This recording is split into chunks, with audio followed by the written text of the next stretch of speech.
in our other building where our office is located. If you don't want to listen to me talk, my other staff members will be back in a minute and he'll walk you over so you can start right away. Or you can listen to this and then I'll take you back over when we're done. So your choice completely. This is being live streamed and recorded. So they won't see you, they're only going to see me and mostly the slides, right? Not me so much, mostly the slides. But if you have a question, I don't care if you interrupt me, I just might repeat the question so they can make sure they hear it so I can answer it. If it's a specific personal question, we can just do that afterwards. How you doing? Hello. Come on in. There's a sign-in sheet right there if you're registered.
Thank you.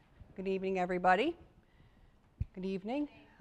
Thank you for coming. My name is Ronnie Jones. I'm Associate Director here at Hudson Valley. So we're going to talk about lots of different financial aid things today.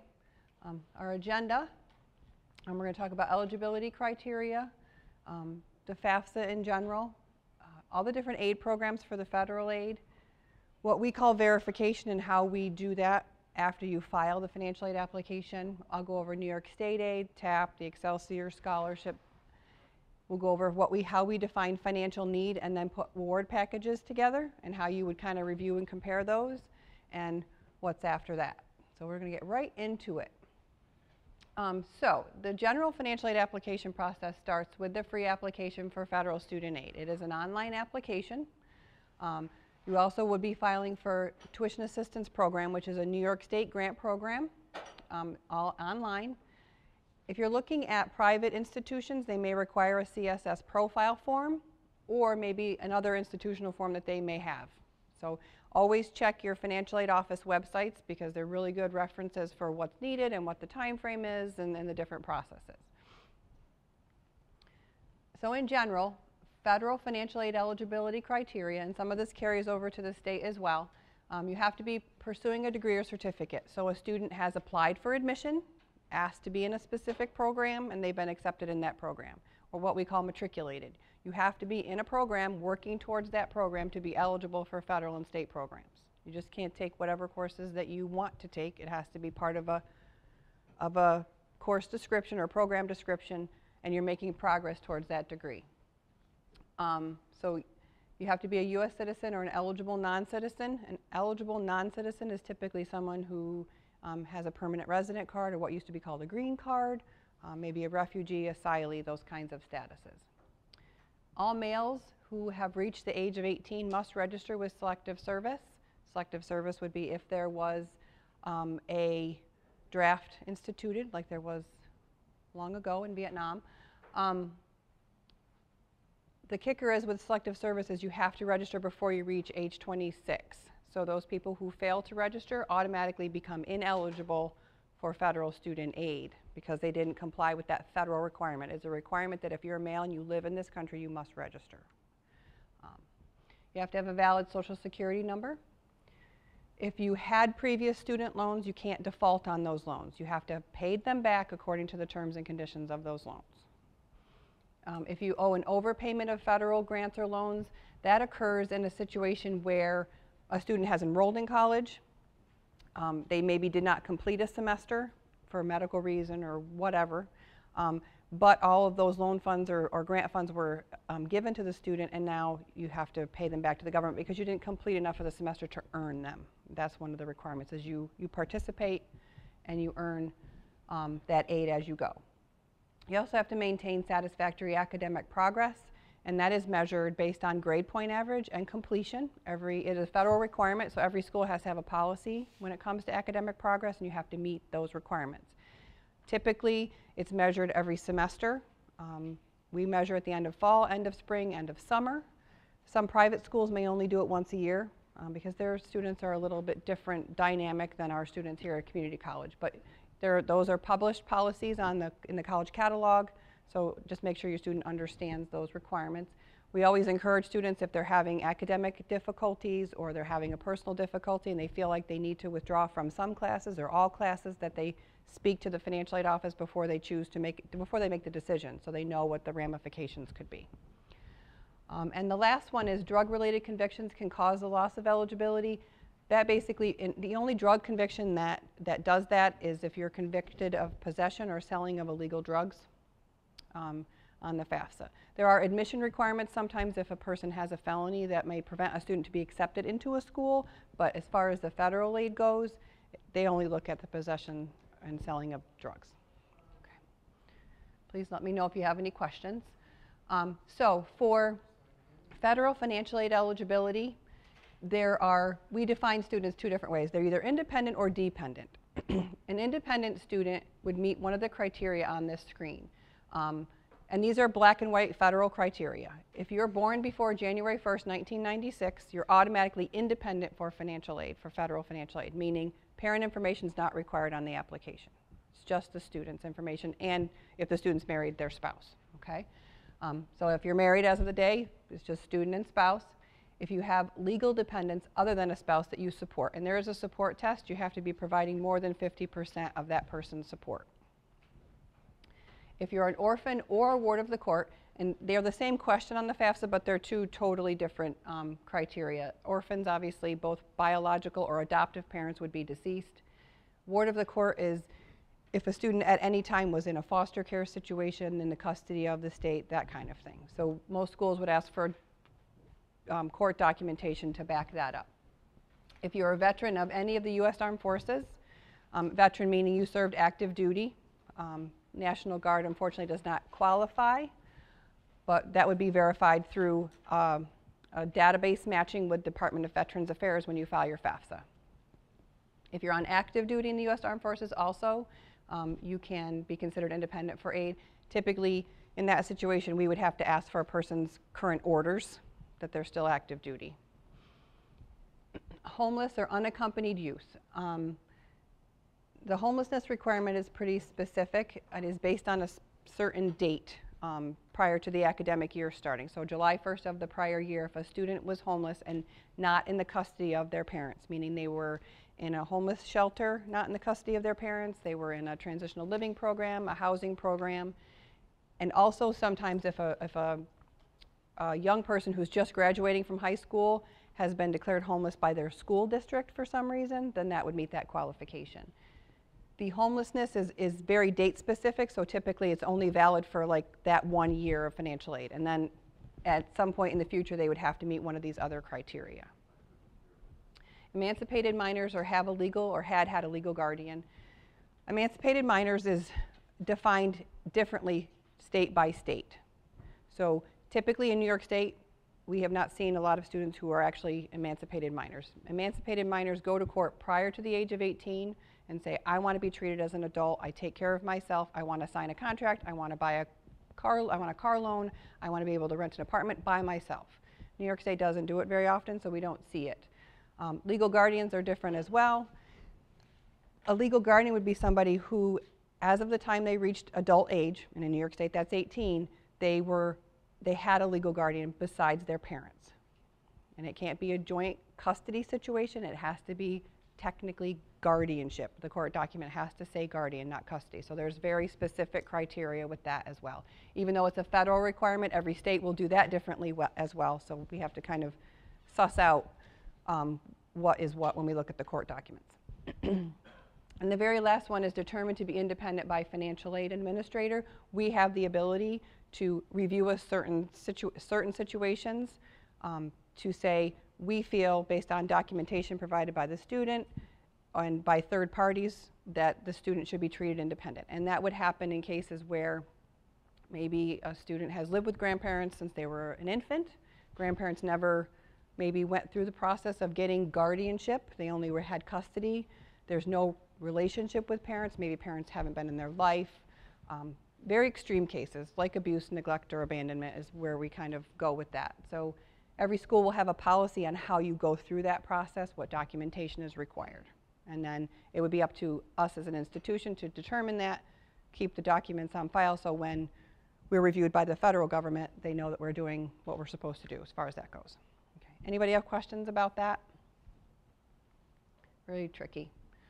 So if you don't meet any of those criteria, parent information is required on the application. And you notice that it was 1996. So basically a student has to be 24 years old or almost 24 to be considered independent by age. Go ahead. I tried to apply for college during the last year, 2018, 2019. Mm-hmm. I was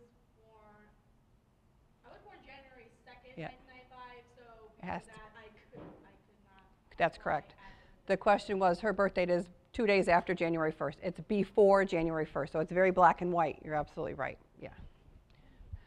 Okay, so next. So basically saying you have to be at least 24 years old. Almost, yep, basically.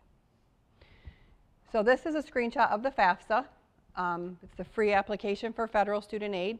It is called free because it doesn't cost anything for you to fill it out.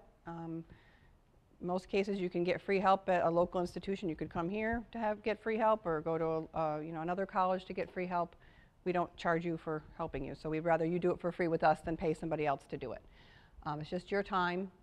It's available October 1st for the following academic year. So October 1st, 2018, the 1920 application became available. So it's almost a year out. So definitely now is the time to get it done for next fall.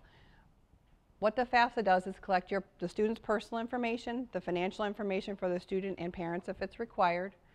You sign it electronically. There's a very complicated formula that puts income and assets and household size and all kinds of different things, items from your tax return, and spits out what we call an EFC, or expected family contribution.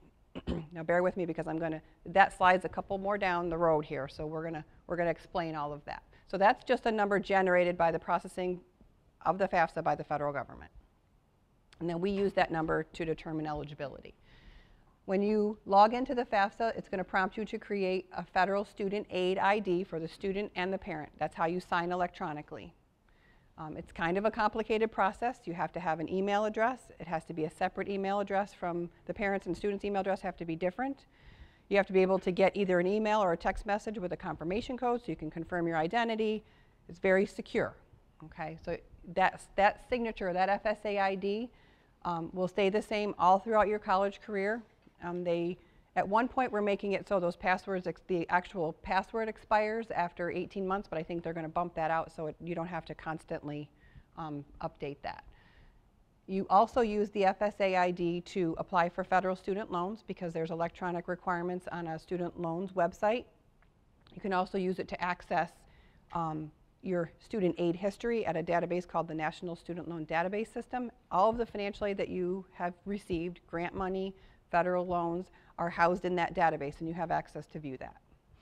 So it's a secure login, so keep it secure. If you feel it's been compromised in any way, change your passwords, do whatever you need to do to keep it secure. You don't want somebody borrowing a student loan if they have your information.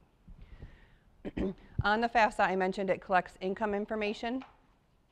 For the 1920 academic year, it uses 2017 tax information. So it's 2 years back. I know that's not always a recent snapshot of your income information, but that's what they're using. They're using a snapshot so they can determine eligibility. There's ways to go through an appeal process if you need to, but it's strictly upfront, you have to use 2017. They have a tool called the IRS data retrieval tool where your taxes have been filed with the IRS, they've been processed by the IRS, so you can use a linking process that will pull your information from irs.gov and put it into your FAFSA. So you don't have to sit in front of a computer and say, well, I got to look at line blah, blah, blah, and put it on this line of the FAFSA. It makes it a little bit easier for people. And the other good thing about that data retrieval tool is it allows us to basically, that information's already been verified. So if the Department of Education says, I want you to verify the income, Hudson Valley, of this student, we don't have to do that part. That part is done when you use that data retrieval tool. It saves you some steps. You're still going to be requested to fill out some paperwork, maybe submit copies of W-2s and other income documents, but the actual line numbers from your tax return will already have been verified. So we recommend that everybody at least tries that. It usually is available right away because we're looking at 2 years ago. There's no, unless you file your taxes late, it should be there. If you amend your tax return or your marital status has changed from the time that you filed, the data retrieval might not work because there's edits in the FAFSA itself that says, oh, you reported yourself as separated, but your tax return says married filing joint. So it says, oh, wait, something's not right, and it might not allow you to do that data retrieval tool. So it makes it a little bit more complicated there. But, and also those who have identity theft issues with the IRS, they won't be able to use that data retrieval tool. So at that point, what would happen is if we need information, we would ask you to get documents from the IRS or get us a copy of your tax return. Frequent errors on the FAFSA, Social Security numbers are huge. I can't tell you how many people file their FAFSA with the wrong Social Security number. They either transpose the number or parents are doing it and they put the wrong, the other child on there, or they put their own or something. Unfortunately, when you do that, you have to start over from scratch because the FAFSA has a ID number on it that's directly linked to the Social Security number, and you can't change that ID number once it's been filed. So be really careful with that. Make sure you're using the right one. I mentioned the divorced remarried parent information. Sorry. When your marital status is changed, it makes it a little bit more complicated. You also have to remember that if mom is remarried to stepdad, it's based on a snapshot of the household as of that day. So it would be mom and stepdad. Even if stepdad didn't legally adopt the child, doesn't technically give the child any money, it's the household that they're looking at, okay?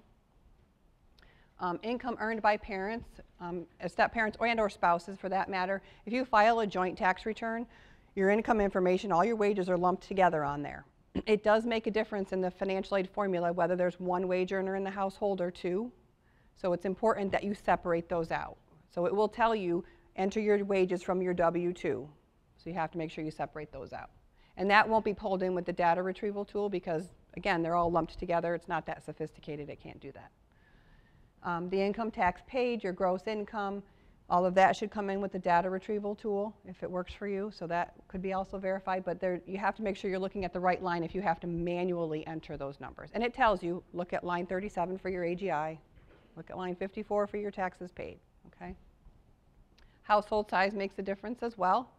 How many people in your household are in there that are being supported by the income of the household? Number of family members in college does make a difference in the calculation. If you have 2 children in college at the same time, that will hopefully help you. If you have, sometimes if you have 3, it doesn't help. It's really kind of strange. But it also asks for your asset information. So it'll ask for cash savings and checking as of the day you're filing the application, whether you got it in your mattress or it's in a bank or whatever. But it also asks for investment and real estate net worth. And the kicker is net worth there. So you'd enter the net worth of stocks, bonds, certificates of deposits, mutual funds. If you sell those stocks, what would you get for them today? Do not include your primary residence, your retirement accounts, your 401ks, or your life insurance policies. They don't want that information. If you have real estate besides the home you live in, then that would have to be reported. Okay.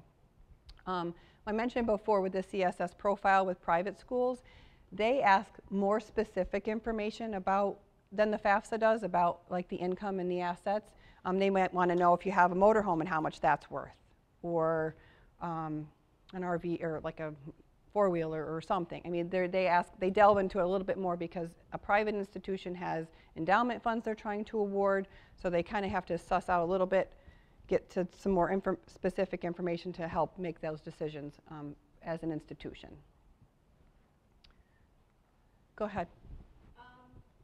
What if you don't have any of that, like real estate or investment or that? Then you would just, the question was if you don't have any real estate or investments, you would just enter 0, and that's fine. And that's fine. It's a self-certification as of the time you file your application. So after the FAFSA is processed, it only takes about a week for us to get the results if you sign it electronically. We get an electronic version of it. You get an email from the Department of Education that says it's been processed. Please review your student aid report, which is the results of your FAFSA. They, at that point, tell us what documentation we might need to collect as an institution, whether it's income verification, verifying a social security number, making sure a student's registered with selective service, verifying citizenship status, those kinds of things. So it'll have flags on it, and then we would reach out to the student and say, hey, this is what we need to process your financial aid. I will say that a lot of schools are now relying on students to be checking an online portal for that information or checking an assigned Hudson, like a school email address. So you need to make sure you understand how your school is going to communicate with you. We at Hudson Valley send you apply for admission, you get an email address, you get access to Wired, which is our online portal, and you can go in there and you can see everything real time. And then any emails that we send have to go to that secure Hudson Valley email account. You can link it to your phone so it's all in one place, but it's an assigned email account, okay?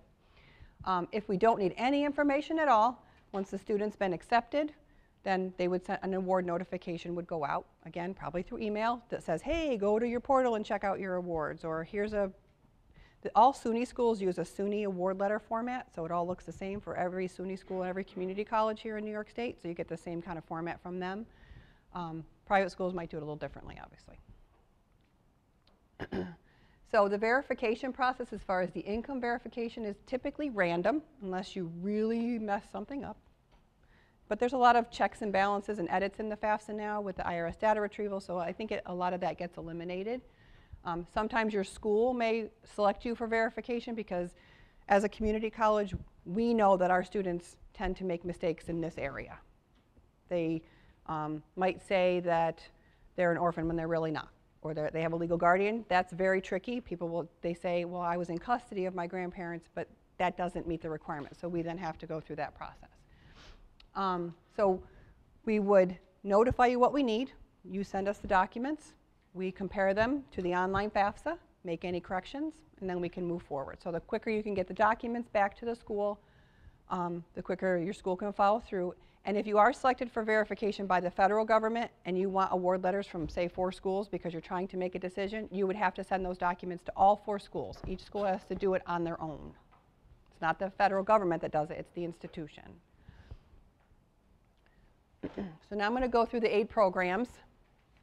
These are all part of the FAFSA. So FAFSA is the name of the application. There's not an award called FAFSA, that's just the application.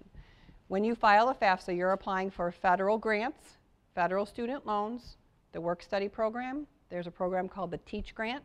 That's all part of that application. The results are sent to the schools, and if they participate in those programs, which most of them do, then they would consider the student for those awards. Pell Grant is the major grant that's available through the federal government. It is funded 100% for those students who are income and academically eligible. It is an income-based program, though, so not everybody gets Pell. Okay. Right now, remember I mentioned a long time ago about that EFC? That EFC has to be in a certain range for you to be eligible for Pell. Right now, it's between 0 and I think $55,300 and some dollars, something like that. Okay.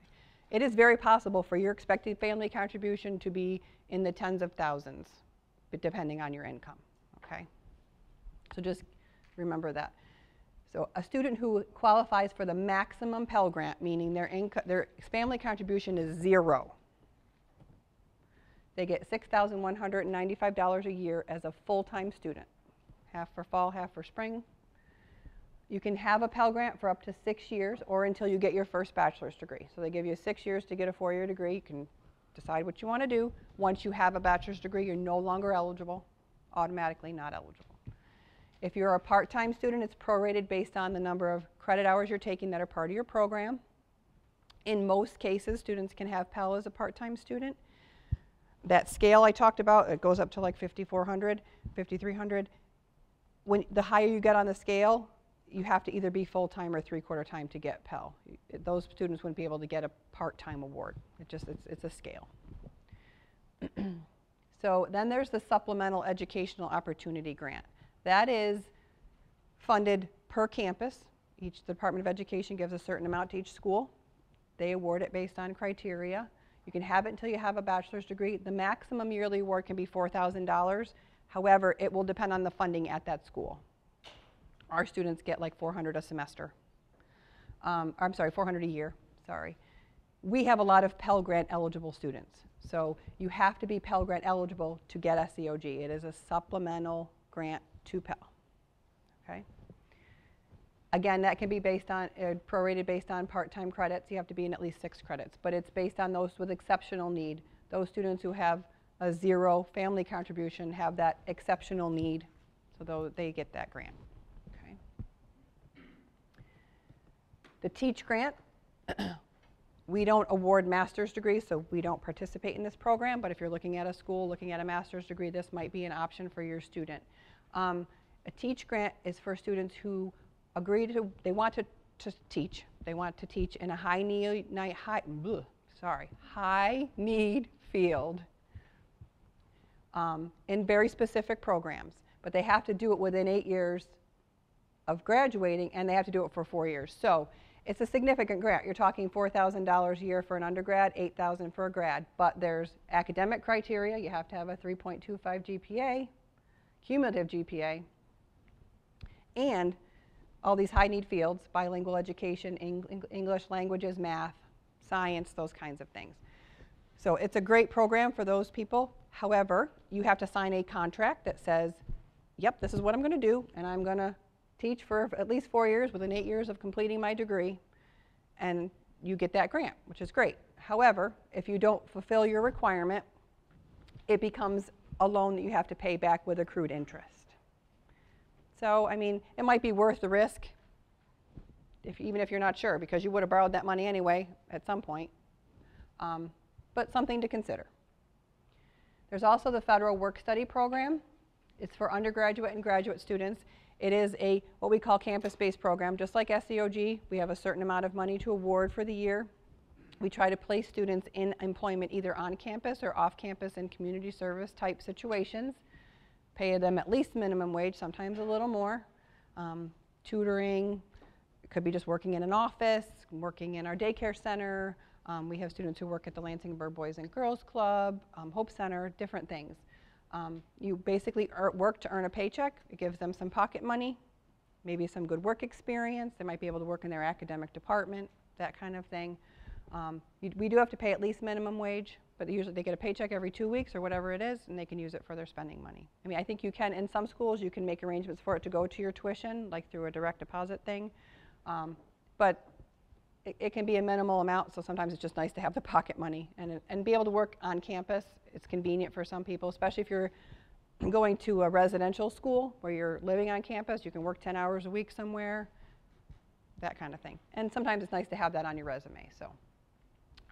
The process for work study will vary school to school as well. Sometimes they automatically put it in your award letter saying you can do a work study job for 15 hours a week for this year. This is how you go find a job. They might direct you to an office or to a career office to search, or online to search for the different jobs that are open, and you just go search them out yourselves. We do it a little bit differently. We actually have students do an application and go through an interview process, because even though we're a large institution, we're not residential, we don't have a lot of jobs, so it's more competitive. So we have them go through that whole process. It's a little bit different. Part of the FAFSA also is we're going to tell you how much federal student loans you can have, Stafford loans. Sometimes we call them direct loans because they come directly from the federal government. So there's 2 different kinds of federal student loans. There's subsidized and unsubsidized. Subsidized loans, the interest is deferred while you're in school, the entire time you're in college, from freshman to master's degree or doctorate, as long as you're enrolled in 6 credits or more every term. Right now, the interest rate is 5.045% on both. That will change in May when we get the new rates, so we don't have that at this point. The big difference is that this one is interest-free, the subsidized. The unsubsidized is not. Interest accrues while you're in school. You can choose to defer that interest while you're in school and not pay it, but you capitalize that interest, you earn interest on unpaid interest, and your loan is more expensive to you over the course of your loan. So we encourage people to try and make those interest payments while you're in school. The only way you would get a subsidized loan is if you demonstrate what we call need. And I know I haven't explained that yet, so just bear with me a minute. Basically, we use that family contribution number and some other simple calculations to determine need. So we'll talk about that in a minute. So basically, we're going to offer everybody a federal student loan based on their class year, as long as they don't have a prior student loan they've defaulted on, and they're enrolled in at least 6 credits every term, and they're meeting academic progress, which we talked about in the very beginning, grade point average, completion rate. So we call it a direct loan because it comes directly from the federal government. It is not credit-based for the student. It is an academic loan. As long as they're meeting the academic requirements, they can get it. Nobody has to co-sign. The student is responsible to pay it back. It follows them, not the parent. It follows the student. There's a 6-month grace period, one grace period from the time you stop attending or graduate or stop attending for any other reason or drop below 6 credits. You have a 6 months grace period from the last date of attendance, and then you go into repayment. There are many different payment plans. They put you on a standard payment plan, which is 10 years, but you can ask for income-based payment plans that can go up to 25 years. Sometimes you can give them income information and they'll tailor your payments, monthly payments based on your income. There are loan forgiveness programs for public service workers, health workers, lots of different things. So there's lots of different other options out there. And those kind of change, so I don't really go into a lot of detail on those. But the standard payment plan is 10 years. The interest rate is fixed too each year. I said it was 5.045% right now. For 1920, say it goes to 6%, those loans will stay at 6%. They don't all change. Freshmen get, a dependent freshman is $5,500 for the year. That's the maximum the federal government will allow us to give a freshman. It goes up to $6,500 when you become a sophomore, and then $7,500 as junior or senior. We determine as an institution how you progress through those class years, and it's based on credits earned. So for us, once you earn 27 credits, we consider you a sophomore. Some schools it might be 25, it might be 30, depending on where you are. Of those limits, the 55, the 65, the 75, minimum for everybody, 2,000 of that is automatically unsubsidized for everyone. Sometimes you're just going to get straight up unsubsidized $5,500 because of that need, which we're going to talk about. Okay. When you decide to apply for a federal student loan, you have to complete a master promissory note and a counseling session at a student loan website. It's called studentloans.gov. You use that federal student aid ID I talked about to sign on electronically and do that. And the whole loan process can be all electronic. Students will accept it through their portal, do the online tasks at that website. We get the information and we process the loan. Okay? And then it shows as a credit on your account. There are not only yearly limits but lifetime limits. A dependent student can borrow $31,000 as an undergraduate student, 4 years of education. An independent student, it goes to $57,500, sorry, $57,500. Graduate students, it's over 100. It's a lot. So I'm going to get on my soapbox for 1 minute and say, please be very careful when you're borrowing student loans. Borrow only what you really need. You see it in the news. They talk about it all the time about how people borrow so much and they can't afford to pay it. They have a student loan payment that's more than a mortgage. You have rent to pay and a car you need to take care of or buy, and food and everything else. You have to be really smart about your borrowing. And I know loans are a great resource for education. I'm not going to, that's the absolute truth. Absolute truth. But you just have to be really smart about it. Pay that interest while you can, while you're in school. If you're working in the summer, try to pay some of it off, whatever the case may be. Okay, off that soapbox. There are federal parent loans, or what we call PLUS loans. So the federal government will, if a parent is approved based on a credit history check, a parent can borrow up to their students' cost of attendance, which I'm going to talk about, to help fund their education. Maybe it's because you need housing and the student's going to be living on campus, whatever, or it's a private school and you're looking at more costs. Parent loans are credit-based. The interest rate is fixed. Right now it's 7.595. The other big difference with this is that the student still has to be making all those academic criteria. They have to be in a program, taking classes in the program, at least 6 credits, making grade point average and completion in order for a parent to even borrow.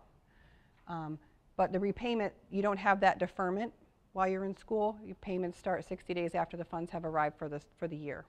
Okay, so the parent will have to start paying those back right away. I think they do have some forbearance issues. If if something happens and you lose your job, you can ask for a temporary forbearance so you stay in a good standing. But for the most part, you're starting right off the get-go making payments on that.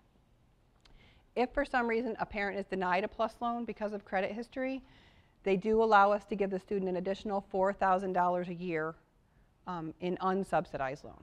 So sometimes that's another way to go. Get the credit history denial, and then we can give the student the additional money. Okay. So there's funding options besides federal student loans. There's private loans, PLUS loans, and there's private loans or alternative loans, sorry. Private loans they're not federally funded. I just want to throw this out here that there are other options and people will sometimes use them. There are larger lending institutions, larger banks that have education loan products. They will allow you to apply, the student to apply for a private loan. Based on their credit, they may be approved or they may need a co-signer in order to get them. The interest rates are going to be a little bit higher. It's a shop around kind of situation. If you're looking at a private loan because you really feel like you need additional funding, just like any loan you're going to borrow, your mortgage or your car loan, you're going to try and find the best deal you can.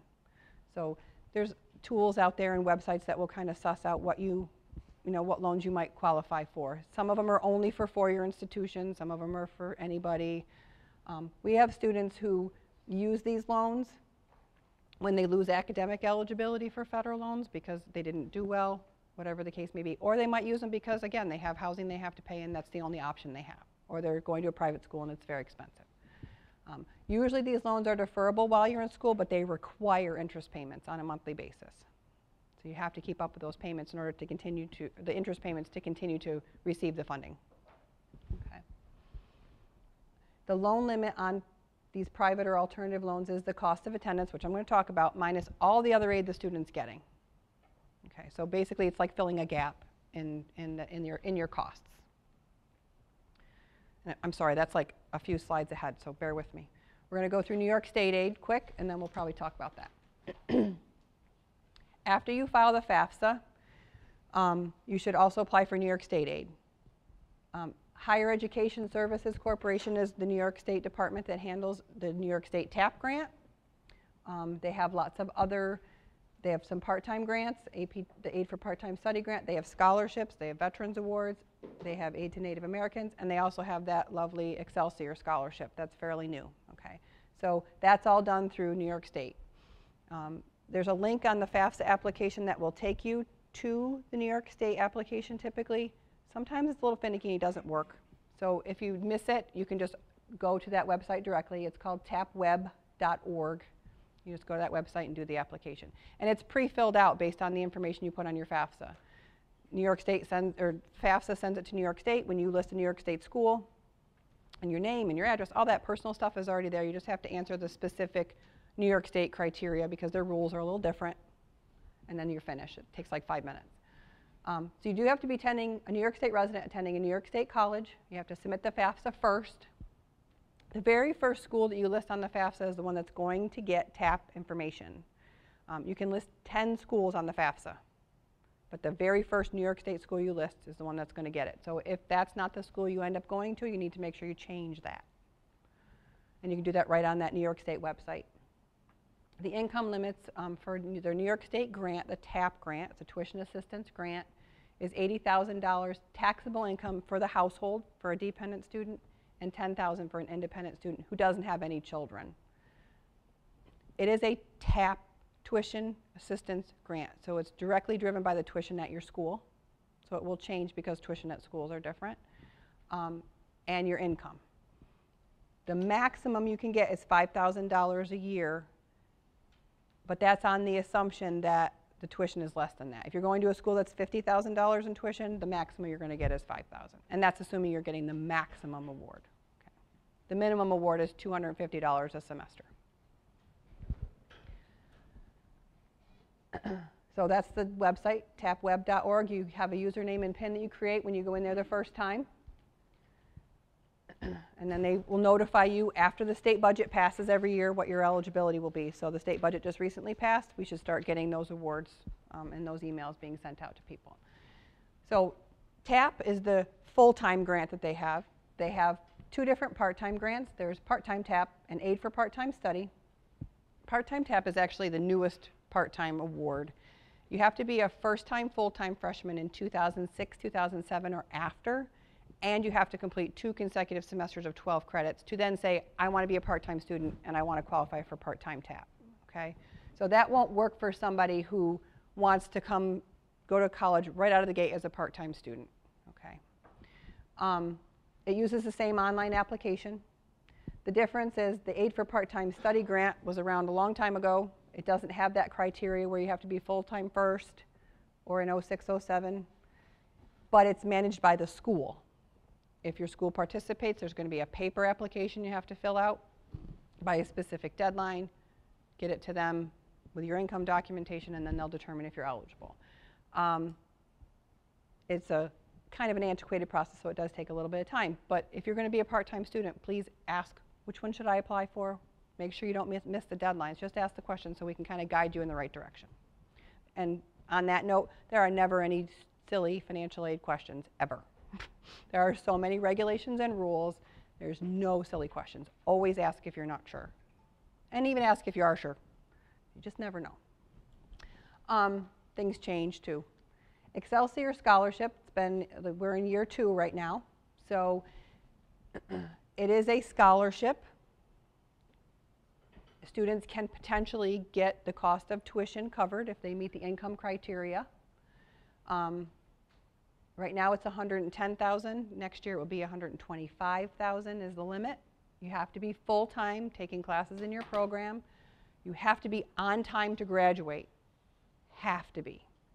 You have to earn 30 credits in each calendar year and graduate on time to continue to be eligible. So if you go to a 2-year school first, you've got to complete your associate's degree on time.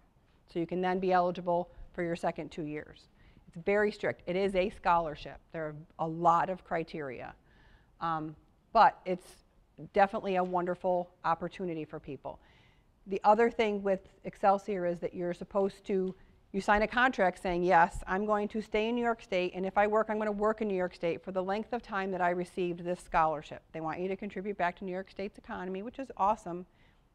But if you don't, it just becomes a loan you have to pay back that doesn't have interest. So they call it a live-work requirement. You have to live or work in New York State. So they'll keep track of all of that, contact you, and if you have to pay it back, you have to pay it back. So it might be, even if you're not sure, it might be worth taking it for even a year until you decide what you want to do or whatever the case may be. So there's a lot of, like I said, there's a lot of criteria, a lot of rules with that. You do have to have a FAFSA application on file and a New York State TAP application. There's a lot of information on their website. Typically the applications come out like late spring, early summer, and for the fall semester they're due in July. It's a hard deadline, so you have to make sure you don't miss it if you're interested in doing that. The other thing with Excelsior, it is tuition only, and it's a last-in payer. So any other grants that the student gets, or scholarships, or tuition assistance, or whatever, Excelsior will not cover it, and it's tuition only.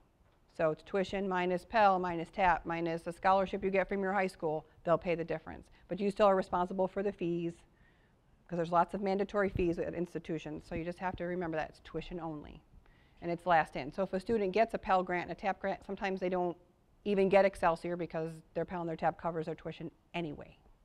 Okay. So like I said, they're last in. And it's paid late after the semester's over too, so it's all those things have to kind of come into play and work out at the end. Any questions about that so far? We have a question. Let's say year 1,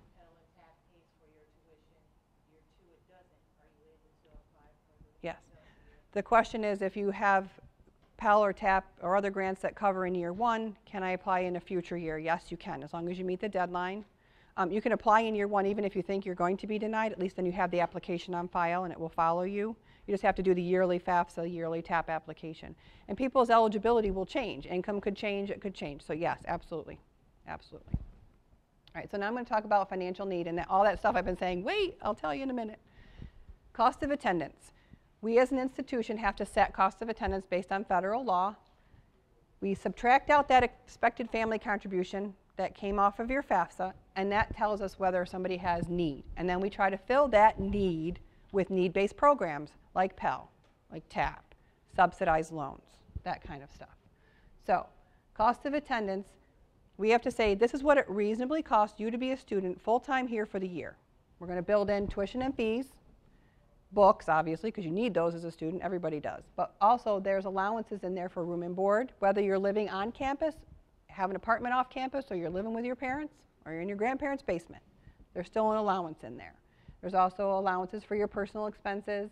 Sometimes schools will build in a personal computer. I think that's probably not the case anymore because everybody has some sort of device. And transportation. You're not paying all those things to the school. The only things you're paying to the school potentially are tuition and fees and on-campus room and board. Everything else, you need the money, but you're paying separately. You're paying somebody else. So cost of attendance we set across the board is full-time. If you're part-time, it would be adjusted after classes have started and your schedule is locked in. There's always an add-drop period, like the first week of school, or students can change their schedule. After that point, you're locked in at whatever your enrollment status is, and then we can make those part-time adjustments. So we take that cost of attendance, subtract out that family contribution, and I already talked about all of this. Family contribution comes from the FAFSA. Based on all that information, your income, assets, household size, number in college. We use that EFC to determine your Pell, SEOG, your loans. You have to have need, cost of attendance, or cost of attendance minus your family contribution. You have to have need for us to give you a need-based program, like a subsidized loan. Okay? It is possible for somebody's family contribution to be higher than your cost of attendance, especially at a SUNY school or a community college. Our cost of attendance currently is like $16,000 a year, full-time. Tuition fees, books, allowances for room and board, and all those other things. If your income is higher, you could have a family contribution that's in 10, 11, 13, 23,000. It depends on your income. Okay? So a person in that situation wouldn't necessarily have need, but we would always offer them the federal student loan worst case scenario, or best case scenario, depending on how you want to look at it. Best case scenario. We'll be positive today. Okay? So when you're looking at award letters, you have to be careful when you're thinking about these things. One, you got to compare apples to apples. You can't compare Hudson Valley Community College to College of St. Rose. Our costs are totally different. So for example, when you see your award notice online or you get a paper letter or an email, it's going to break it down usually by semester and then total for the year. So in this scenario, this student is a dependent student, full-time, has a family contribution of like $39.50. So on that Pell scale, they're getting full-time $11.23, $11.22 a semester for Pell, full-time. They're a freshman, so we're offering them $5,500. So the next two rows, $3,500 and $2,000, they add up to $5,500. And then they have a small TAP grant. So by semester, they got a little over $4,000, $82.45 for the year. Okay, sounds pretty good. Things to think about. $5,500 of that is loans that you have to pay back if you decide to borrow. Your cost of attendance is going to be your other big consideration. That may help you pay tuition and fees and maybe a book allowance, because sometimes schools will let you charge your books in the bookstore with your financial aid. But what about your other costs? You've got room and board that you're paying to an off-site landlord, or your student's going to be driving an hour and a half every day to school. Lots of things to think about. So what is the source of it? What's your cost of attendance? Your source, is it a grant? Is it a loan? Is it a grant is free money? Typically you don't have to pay those back, but you have to meet qualifications to get them. What's your out-of-pocket expenses? If it's a scholarship, is it renewable, or what's the GPA requirement? Is it a one-time thing? Is it going to carry me through for 4 years? What's the deal with that? Other things to think about, obviously compare apples to apples. Typically, your student loan and your Pell Grant amount will stay the same school to school. You only get $5,500 based on the federal requirements for a loan.